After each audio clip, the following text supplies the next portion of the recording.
जगत में प्रत्येक व्यक्ति को किसी न किसी प्रकार की निर्बलता अवश्य होती है। जैसे कोई बहुत तेजी से दौड़ नहीं पाता, तो कोई अधिक भार नहीं उठा पाता, कोई असाध्य रोगों से पीड़ित रहता है, तो कोई पढ़े हुए पाठों को स्मरण नहीं रख पाता। ऐसे अनेकों उदाहरण और भी हैं। क्या आप ऐसे किसी व्यक्ति को जानते हैं जिसे सब कुछ प्राप्त हो और हम जीवन की उस एक निर्बलता को जीवन का केंद्र मानकर जीते हैं, जिस कारणवश हृदय में सदा दुख और असंतोष रहता है। निर्बलता मनुष्य को जन्म से अथवा संजोग से प्राप्त होती है, किंतु उस निर्बलता को मनुष्य का मन अपनी मर्यादा बना लेता है। किंतु कुछ व्यक्ति ऐसे भी होते हैं जो अपने पुरुषार्थ और श्रम से उस निर्बलता को पराजित कर देते हैं। क्या भेद है उनमें और अन्य में? क्या आपने कभी विचार किया है? सरल सा उत्तर है इसका, जो व्यक्ति निर्बलता से पराजित नहीं होता, जो पुरुषार्थ करने सरल सा उत्तर है इसका, जो व्यक्ति निर्बलता से पराजित नहीं होता, जो पुरुषार्थ करने का साहस रखता है हृदय में, वो निर्बलता को पार कर जाता है। अर्थात निर्बलता अवश्य ईश्वर देता है, किंतु मर्यादा मनुष्य का मन ही निर्माण करता है। स्वयं विचार कीजिए। भविष्य का दूसरा नाम है संघर्ष।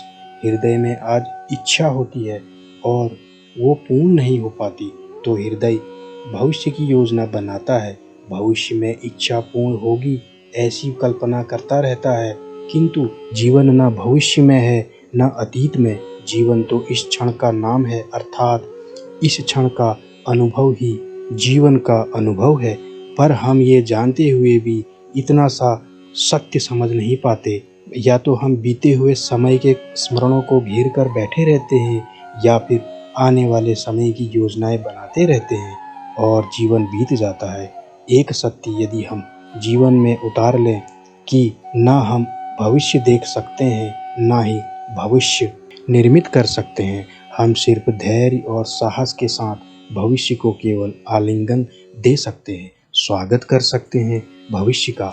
तो क्या जीवन का हर पल जीवन से नहीं भर जाएगा? स्वयं विचार कीजिए। ज्ञान प्राप्ति सदा ही समर्पण से होती है, ये हम सब जानते हैं, किंतु समर्पण का वास्तविक महत्व क्या है?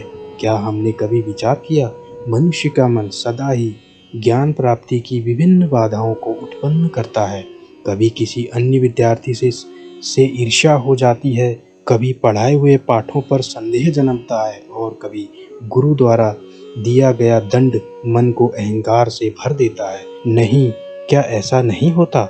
ना जाने कैसे कैसे विचार मन को भटकाते हैं, और मन की इसी अयोग्य स्थिति के कारण हम ज्ञान प्राप्त नहीं कर पाते। मन की योग्य स्थिति केवल समर्पण से निर्मित होती है। समर्पण मनुष्य के अहंकार का नाश करता है। ईर्ष्या और महत्वाकांक्षा आदि भावनाओं को दूर कर हृदय को शांत करना है और मन को एकाग्र करना है।